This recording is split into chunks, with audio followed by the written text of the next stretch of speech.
Greetings and welcome. You're tuned into TMH Daily English News.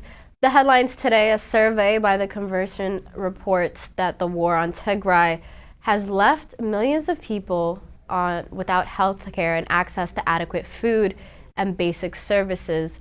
The UN urges Ethiopia to address causes of religious clashes within the country, and the UN calls for an urgent seed and fertilizer aid for conflict-affected northern region within Ethiopia. As we move on to our main updates for today, the government of Tigray has called this tampering with forensic evidence the last card being played by the Abiy Ahmed regime and its Amhara expansionist partners. The government of Tigray, in a statement issued through the Tigray External Affairs Office, said that they are once again shocked by recent media reports of authorities' feverish destruction of forensic evidence to cover up their merciless massacre of Tigrayans in the western Tigray zone. The statement said the bottomless depravity of these genocidal forces and actions appear to have sadly desensitized the international community into a deadly indifference. The statement stressed, quote unquote, saying, "We call on the international community to wake up from its stupor and say enough is enough." The government of Tigray said, presented with copious evidence of their guilt, the criminal Abiy Ahmed regime and its Amhara expansionist partners are now playing their last card, which is tampering with foreign forensic evidence. If the international community is serious about its pledge of never again and holding perpetrators of massive human rights violations accountable, it cannot let the expansionist Amhara clique get away not only with genocidal campaign against Tigrayans, but also with destroying traces of evidence and establishing its guilt, as the statement emphasized. The government of Tigray also said it's time for the international community to go beyond its platitist expression of concern and take concrete action to ensure justice for the countless Tigrayans murdered solely on the account of their identity. The UN has urged Ethiopia to address causes of religious clashes within the country, and the UN High Commissioner for Human Rights, Michelle Bachelet, expressed her distress by the recent violent clashes between Muslims and Orthodox Christians in Ethiopia, in which at least 30 people were reportedly killed and more than 100 others injured.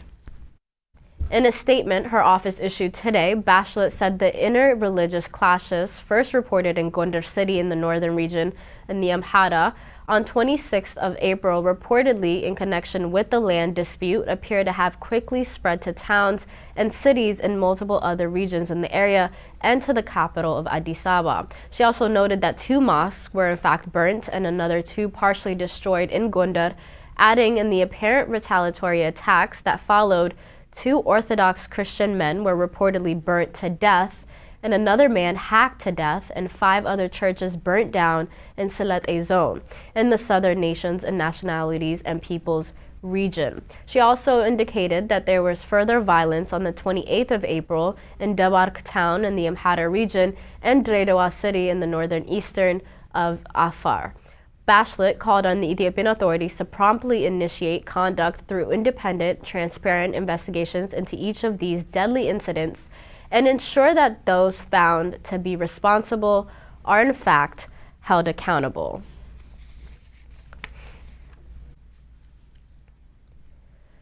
The UN High Commissioner for Human Rights, Michelle Bachelet, urged the government of Ethiopia to address the underlying cause of the interreligious clashes within the country as soon as possible. Law experts say the biggest threat to Ethiopia's national dialogue and nation's instability is the war that's currently taking place in the Tigray region. The law expert and the court reporter Luul Estefanos, in an article published on Ethiopia Insight, quoted political party leaders are saying that the war must be concluded before the dialogue began, and if any outcome of substance is to be expected from it. He also added that the exclusion of the TPLF from the dialogue and the restrict any steps towards ending the war and almost entirely sideline the Tigrayan population from the process as well. The article noted that the exclusion of views of a population suffering from war would certainly discredit the process, also adding weight to views portraying as dialogue as political move and designed to alleviate internal as well as external pressure.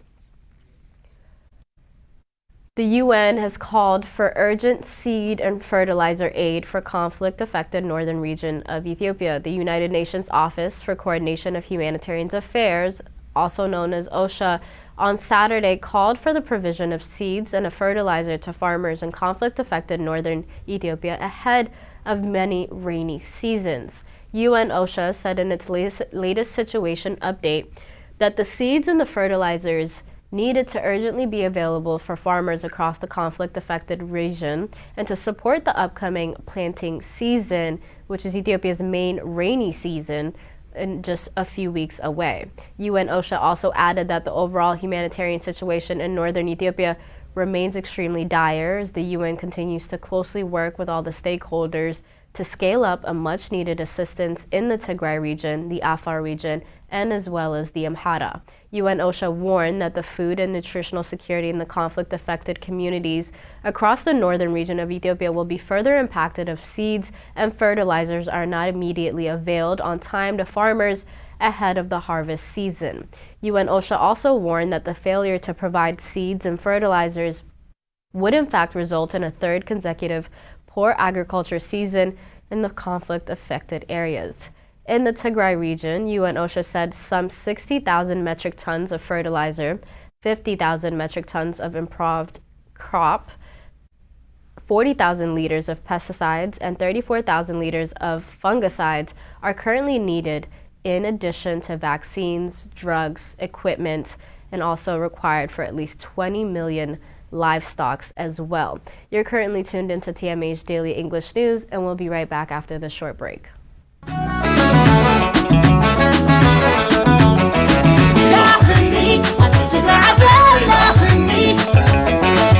Hey you. Yeah, you. Did you mark your calendar from May 27th to May 30th? Do you have plans for Memorial Day weekend? Yes, you do. Bring your family and friends and get involved. We have so many fun programs and events planned for you to enjoy. If you attended the 2019 Wildlife Tigrai Conference in Denver, then you know how amazing this weekend in Chicago will be. Some of the things we have in store for you include our first Tigrai's Got Talent competition, networking opportunities, critical discussion, and a cultural fashion show where activism will meet fashion. Book your flights now. See you at the Wala. Come to the Windy City. From May 27th to May 30th.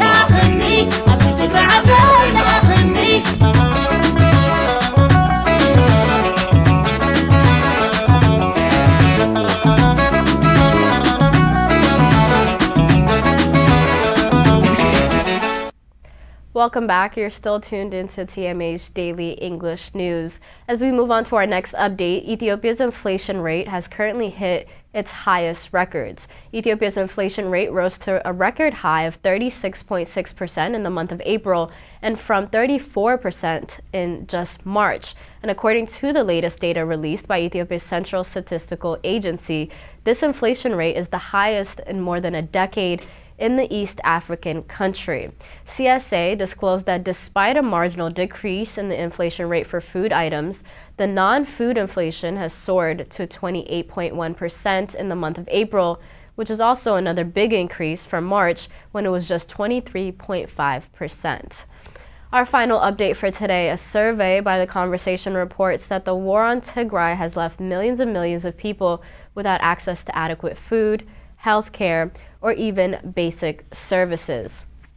The survey focused on response of informants from war-torn Tigray on the state of their lives amid this ongoing war. The Conversation reported that the Russian-Ukraine crisis has understandably captured the entire world's attention at risk of eclipsing the visibility of a massive humanitarian crisis elsewhere.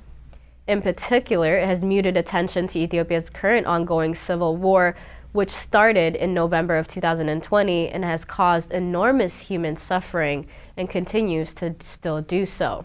The report said millions of people have been left without access to adequate food, healthcare, and basic services.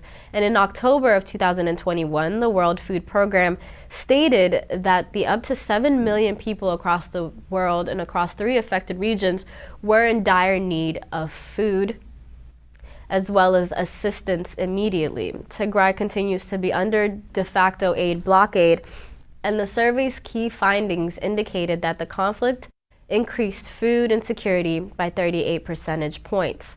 For each battle event that took place within only 20 kilometers of households' residents, the share of households that reported being worried about getting enough food, being unable to eat any healthy foods, or even eating few food varieties increased by approximately 1 percentage point. The impact on the share of households that skipped a meal or ate less food was similar. And one more battle event in this intense conflict was associated with about 1 percentage point increase in these coping strategies. The war also significantly reduced the household's ability to buy enough staple foods and essential goods like medicine. Similarly, economic activities in urban areas were disproportionately affected in comparison to rural areas, and some characterize Ethiopia's conflict between the central government and the regional government as the deadliest war in the world at this current present time. That concludes our news for today. Thank you so much for tuning in. Bye-bye.